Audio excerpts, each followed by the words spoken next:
ಬಾನಲ್ಲಿ ತೇಲ್ಕೊಂಡು ಹೋಗ್ತಾ ಇರಬೇಕಾದ್ರೆ ಅವನ ತಾಯಿ ಹೇಳಿದ ವಿಷಯ ಅವನಿಗೆ ಜ್ಞಾಪಕಕ್ಕೆ ಬರುತ್ತೆ. ಏನು ಅಂದರೆ, ತನಗೆ ಒಂದು ನಿಸರ್ಗ ಕೊಟ್ಟಿರೋ ಒಂದು ಇತಿಮಿತಿ ಅಂದರೆ ಒಂದು ಲಿಮಿಟೇಷನ್ಸ್ ಇದೆ.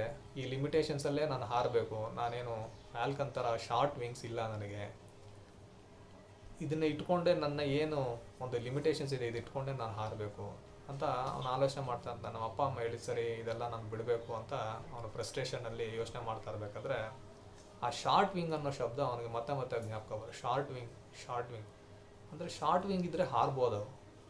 ಸೊ ನನಗೆ ಉದ್ದವಾದ ರೆಕ್ಕೆಗಳಿದೆ, ಇದನ್ನು ನಾನು ಶಾರ್ಟ್ ಹೇಗೆ ಮಾಡೋದು ಅಂತ ತನ್ನ ರೆಕ್ಕೆಗಳನ್ನ ಸ್ವಲ್ಪ ಒಳಗಡೆ ತೊಗೊಳ್ತಾನೆ. ಅವಾಗ ಸ್ವಲ್ಪ ರೆಕ್ಕೆಗಳು ಶಾರ್ಟ್ ಆಗುತ್ತೆ. ಅದನ್ನು ಒಳಗಡೆ ಮಡ್ಚ್ಕೊಂಡೇ ಹಾರಾಡೋಕ್ಕೆ ಪ್ರಯತ್ನ ಪಡ್ತಾನೆ. ಆ ಪ್ರಯತ್ನ ಪಟ್ಟಾಗ ಅವ್ರಿಗೆ ಸ್ವಲ್ಪ ಸ್ಪೀಡು ಕಂಟ್ರೋಲ್ ಎಲ್ಲ ಸಿಗೋಕ್ಕೆ ಸ್ಟಾರ್ಟ್ ಆಗುತ್ತೆ. ಅವ್ನು ಖುಷಿ ಆಗುತ್ತೆ, ಓಕೆ ಇದು ವರ್ಕೌಟ್ ಆಗ್ತಾ ಇದೆ, ಇದನ್ನೇ ನಾವು ಹೀಗೆ ಪ್ರಾಕ್ಟೀಸ್ ಮಾಡೋಣ ಅಂತ ಪ್ರಾಕ್ಟೀಸ್ ಮಾಡಿ ನೋಡ್ತಾನೆ.